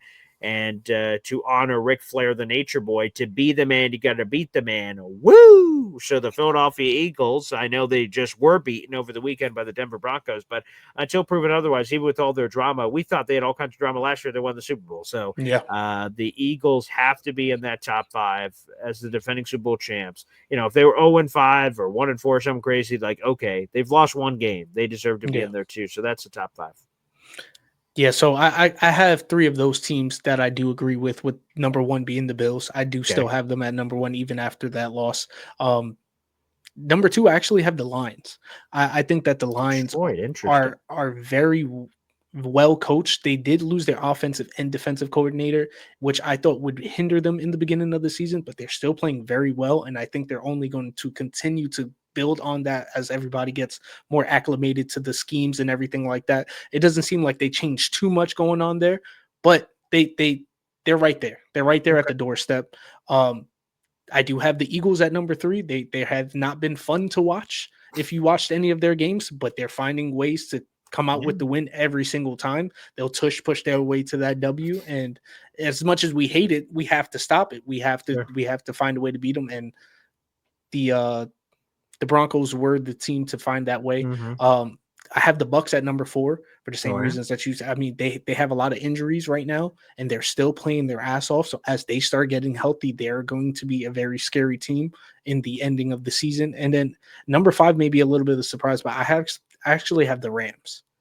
I think the Rams are very well. I think they had a very bad game last week. I think it was a little uncharacteristic of them. I think maybe they took San Francisco for they kind of got surprised there. They didn't think that San Francisco would be as good as they were with all the injuries that they're having on their side, but they did get outcoached a little bit there. But I think just roster wise, and this is also a team that has been making some pretty good playoff runs as well. They could have beat the Eagles last year. There was obviously a lot of factors going into that with the weather and stuff like that, where who knows what would happen if there was no rain or no snow or anything like that. So I do have the Rams at number 5, but my honorable mention would be the Colts. The Colts have been killing it this year. You didn't put the Colts in your top 5? How dare you? I did not. And the only reason is because we're only 5 games into the season, so it's hard to kind of judge some of these teams, but some of these teams have been together a lot longer than others. So where I can kind of envision them going on. Now, wait a second. I was hoping there was something we could argue about, and this is Let's do it. The Colts have, in their 5 wins, 3 of them have come by 20 plus points. They've had 3 wins on their docket of 20 plus points. They have been kicking people's ass and taking names. And their only loss was to your garbage ass Rams team that got absolutely gifted a silver platter with Adonai Mitchell being an idiot by the goal line and just throwing the football out and then trying to dive on it like an idiot way too late. So the Colts shoulda, coulda, woulda beaten your Rams that you have in the top 5, and they only won by some made up BS, or they would have lost, and yet you have them in over the Colts. That just seems absolutely un-American. We also could say that the Colts should have lost as well against the Broncos if it wasn't for that kickoff, and then let's run it back. We don't like that. Let's run that back real quick. But no, absolutely taking away no credit from the Colts. They have been playing absolutely amazing. To me, it's more just so I'm not familiar with this team being as good as they are. So it's harder for me to envision them to continue this type of dominance throughout the year. So up to this point, they're definitely on my radar, but it's hard for me to put them up there as far as someone like the Rams, where I've seen them make playoff runs. I've seen them be able to challenge the best teams in the NFL. Same thing with the Eagles, same thing with the Lions, same things with the Bills. The Bills obviously running into the Chiefs all the time, but the Chiefs don't seem like the Chiefs this year. They're also dealing with their issues over there. But that's the only reason why I give the Rams kind of that edge there. So what is it, a lifetime achievement award, or is it a top 5 right now in this moment of time? You're like, I don't know, I've seen it before. Well, that's not what we're asking. We're asking, who are the top 5 teams in football right now in this moment of time? All right. So no, you kind of chopped up a little bit. It's just hard for me to envision the Colts continuing this dominance. Look at it. Open your eyes. They're 4-1. They are the best record in football. They are 4-1. They are 4-1. And this kind of leads me into actually my next question, which was going to be, what is the player that impressed you the most? And I'm gonna go first here because my player is actually Daniel Jones. Danny Dimes, obviously leading them to the 4-1. He has the 71 completion rate, throwing for almost 1,300 passing yards, 2 touchdowns, an interception. He has a passer rating of 105 and 3 rushing touchdowns on top of that. He's someone that can rush the ball, and we've seen that ability in the New York Giants, where he hasn't had to do that so much here, mostly because he actually has an offensive line here. And also, you have someone like a Jonathan Taylor that you always just hand it off to and let him do the running for you.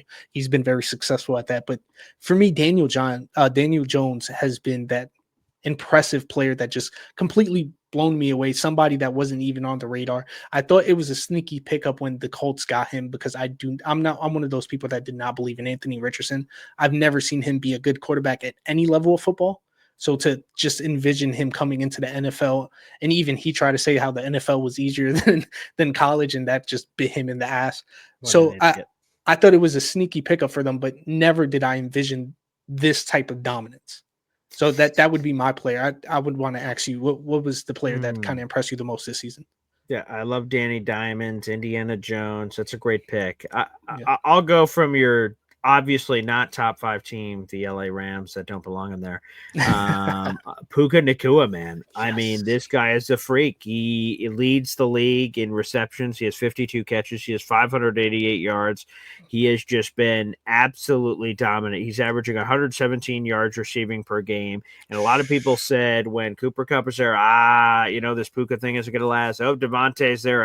It's not going to last. Mm-hmm. And look at Puka Nacua. Just all reliable, spectacular, dazzling, versatile, the work ethic, the drive, the creativity. I mean, he is just an exceptional player that as a random day 3 pick that goes to the right team, right place, maximize it. It's all about, they say in real estate, location, location, location. Mm-hmm. Well, Puka Nacua, location. He ends up there in LA in a beautiful SoFi Stadium where he's able to showcase his talents. You know, if I didn't pick him, it would have been Jonathan Taylor, who's been just absolutely insane this season. But Puka is just at another level. He's on pace for absolutely record-breaking numbers. He had a record-breaking rookie season a couple of years ago, which was spectacular. But Puka Nacua is, if I was giving an MVP right now to someone in the league, it would go to Puka Nacua. And that's very difficult for wide receivers to win MVP awards, but he would, based on the insane production he's been able to put up so far. Just a spectacular player. Absolutely. The only reason I probably wouldn't have thought of him is because he did show some flashes of his brilliance in his rookie year, but he's taken that to a whole nother level this year, to your credit. So to have him up there does make sense. The only thing that would kind of have scared me in the offseason was the fact that Matthew Stafford was going through his back issues. Oh, my God, yes. That would have been something that would hinder Puka. Nothing to Puka. It was just, was he going to have a quarterback throughout the whole season? And so far, Matthew Stafford has been cooking. Well, that's the other part of, like, you talk about this player that sort of stood out to you. I factor in all these kinds of different variables. Of course, to your point that he's broken out before. So, like, how much of a surprise is he? But I factor in what you just said. Matthew Stafford's back. I'm like, oh, my God, the Rams are a disaster. Yep. They've got Jimmy bleeping Garoppolo backing them up. Like, oh, boy. And so the back thing, and then that they could traded him for a massive haul, and they didn't. Like, it seemed like a massive mistake at the time. And, again, the Devontae factor, a lot of people said that with Cooper Kupp, like he drew coverage away to help. So at first they said, like, Cooper Kupp's there, Puka's not going to be anything. And then they went, oh, well, Cooper Kupp is helping Puka because he's drawing stuff away. Oh, Devontae comes in, he's going to eat targets, Puka move over. So, like, there's just been, people have thrown things at Puka his entire time. It's just a rookie flash. Actually, it's this guy. Never mind, it's a quarterback. Oh, wait, actually, it's this guy. And then Puka, no matter what, it's just been boom, boom, boom. The numbers are video game-esque, so it's just been incredible this season to see that sort of display. And by the way, you're shitting all over old Danny Dimes there. Like, what about a couple of years ago? He took the Giants to the playoffs. That was Brian Daboll's first year. He had 15 touchdowns to 5 interceptions, so 3-to-1 ratio. Now, they weren't video game numbers, but Brian Daboll was able to cut out the fumbles for the first time in Daniel Jones' career, and they were able to hell, they didn't just go to the playoffs. They won a playoff game in Minnesota. Yep. Minnesota. It was the highlight for Giant fans, and then everything died. But, the Daniel Jones showed a little bit of chutzpah, but obviously this Colts level is a level we haven't seen before. Right. Right, completely. I think the Giants did overachieve a little bit that year, and I think that was kind of proven the year after that when they kind of go all in, thinking that they were that playoff team, and then just completely crumbling. But Daniel Jones was the least of their worries in those times. They had a lot of issues from defense to the offensive line mostly, and I do want to kind of inverse the question now to where is what's the team that kind of has taken you by surprise, where it could be either for the better or for the worse, whether that be a team that you expected to be great that ended up becoming bad, or a team that was bad that ended up exceeding expectations. Um, Interesting. for Yeah. me, Yeah, go I ahead. I would say that team would be the Ravens. Oh The God. Ravens being Yeah. 1-4. The Ravens have one more win than the Jets. If I told you that in week 5 we'd be 1 win away from the Ravens, you would think that we'd be doing pretty damn well.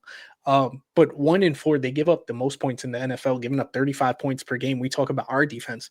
The one defense that may be worse than us is the Ravens. They're giving up 408 yards per game. They're averaging less than half a takeaway per game, so they do have more takeaways than us, but not by much. And only 196 passing yards per game. On top of that, the caveat being Lamar is hurt, going to be out for a couple of weeks. And what the hell's going on with Derrick Henry? Oh, I don't understand. He had a hot start in week 1, but obviously Father Time was going to take over eventually. You didn't expect it to hit in week 2 like that, to where he just completely just a shell of himself at this point. So for me, that was the team that definitely has taken me by surprise this year so far. That's a great choice. That's a great choice. I would say I'll throw a couple of teams out there that have revved my engine before their most recent troubles. The LA Chargers. I was like, holy friggin' crap! They've arrived. They're the Mhm. team. They're the team of the AFC West. They take out the Chiefs in emphatic fashion. In dramatic fashion, rather, in that Friday night Brazil game, and you're like, oh baby, like this is here we go. We're getting some like the year of the Chargers, and Yeah. that'd be great. We haven't seen that in a long time of their like not chargering. So the Chargers thing was really exciting to me, but they've sort of fallen off a cliff recently. Mhm. That part has certainly hurt them for sure. And I got to give credit to the stupid team and Aaron Bleepin Rodgers, like the Steelers being 3-1 and just Yes. finding ways. I thought that my hot take before the year was that Aaron Rodgers was not only not going to lead the Steelers to playoffs, but it would be the first losing season ever under Mike Tomlin. Ooh.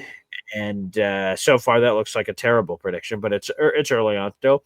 Yeah. But Yeah. they're 3-1. They found ways. The entire AFC North is imploding, which is helping them because now they can just sort of moonwalk to the division, which would, of course, lead Yeah. them to playoffs and everything else Mhm. that they want to do. So I've been really impressed with Pittsburgh and Aaron Rodgers still showing some chutzpah. I got to give credit where credit is due there for sure. So that one to me has been like a I whoa, like that. okay, Yeah. all right.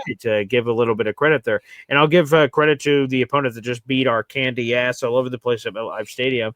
Is Dak Prescott is playing at an insane level, and a Yes. lot of people wrote off the Dallas Cowboys before the year because of the Jerry Jones drama and I trading away was one of Michael them. Parsons, and understandably so. Mhm. And Dak Prescott is one of the most, and it's crazy to say for the Dallas Cowboys starting quarterback, but one of the most underrated or over, like he's underrated, but everyone thinks he's overrated. Like they just Yeah. like always talk shit about him, and Mhm. he is all reliable, man. As when he's healthy, and that's happened for most of his career. The Cowboys are awesome, and his offenses that he's quarterbacking are spectacular. And now he's kicked. I've seen 2 of those performances over the last 2 years. He's beaten the Jets' ass. I was there in Dallas when Dak Prescott had this near perfect game against the Jets and Zach Wilson and was carving them up like a turkey. And then he did it again where he was great against us. Now, the Jets' defense is awful, so he didn't pose much of a resistance, but Dak looked awesome again. So I got to give credit to the Cowboys. All the drama and Jerry Jones flipping the bird at Jet fans and everything Yeah. else that is included. I mean, Dak is awesome, and shout out to George Pickens too, who's a Mercurial Yes. Yes. receiver. And Javante Williams is reborn. He's Emmett Yeah. Smith with the Dallas Yeah. Cowboys, for God's sake. So, I mean, it's all been really surprising. So there's some good and bad from this season. Nice shout out to Javonte, that another person that was just completely written off after his injury. Great college running back for North Carolina, but Yeah. obviously did bump into some serious injuries and was Mhm. looking pretty washed on that Denver Broncos, which was a surprise because the Denver Broncos is a very good offensive line and run Mhm. scheme type of team. So you would think that'd be tailor made for someone like him. He goes to Yeah. the Cowboys where they're trying to rebuild that offensive line. They've been going. They had Rico Dowdle last year. They had Ezekiel Elliott and stuff like that. To where you think that they just don't care about the running back position at this point after having to pay Ezekiel Elliott after his great performances those first couple of years, and they probably just had some PTSD and they just like, well, we'll just throw someone back there and that'll be fine. But they Just to that point, it felt like the running back room that they put out at the beginning of the season. If you've ever been in New York City and you look under like the little subway entrance, there's just chewed pieces of gum that's just Mhm. sort of like Mhm. slapped up there on Yep. the bottom of or on the top, which is the bottom of like those like ramps, or like you're in Yeah. school and you got a bunch of chewed Yeah. gum that's on the top of the desk. That's what it felt like. The Cowboys, like Rico Dowdle, who leaves and goes to Carolina, and you have freaking Javonte Williams, Miles Sanders. Miles Oh, Sanders, Jaden Blue. You're like, who the hell are these people? It yeah, felt like chewed pieces of gum, absolutely. and like people were all going to make fun of them all year. Like, oh my God, Cowboys, you could have done insert at running back, but you did nothing. Mhm. And Javonte Williams is making us all shut up. What a Yep. find! The find of finds. They paid him nothing money in free Yep. agency. And he's been an absolute steal. He ran all over the Jets defense, but he's been running all over people since week Everyone. 1 in the Eagles game, where you're like, whoa, where the Absolutely. hell did this come from? So Mhm. incredibly surprising. So I from chewed pieces of gum to chewing the Jets defense like gum. Like Yeah. I mean, Yeah. unbelievable. And without CD Lamb too, Dak Prescott just Yeah. killing us with. Oh man! But Random people. to end this off, I did want to ask you, who is your Super Bowl favorite for this year so far? Hmm. While we're 5 games into the season, Well, I guess I got to put the Jets aside at this point. unfortunately. I guess they're unavailable at this point.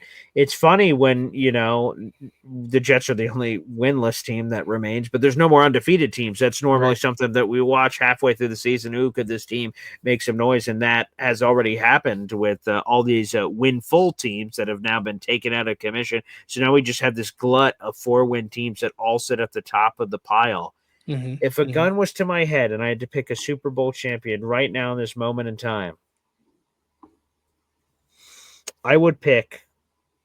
Oh my God. I would pick It's tough. the Detroit Lions to win the Super Bowl. Really? Yeah. I did not expect you to go there. You Yeah. didn't have them in your top 5, did you? I did not. Okay, So okay. they're going to Again. be a late bloomer, right? You would say Okay. that makes no sense, Paul. What are you talking about? No. There's a lot more season to go. Yeah, which is what I'm going to sell it as, because Mhm. it definitely does not make sense whatsoever that I just went in that direction.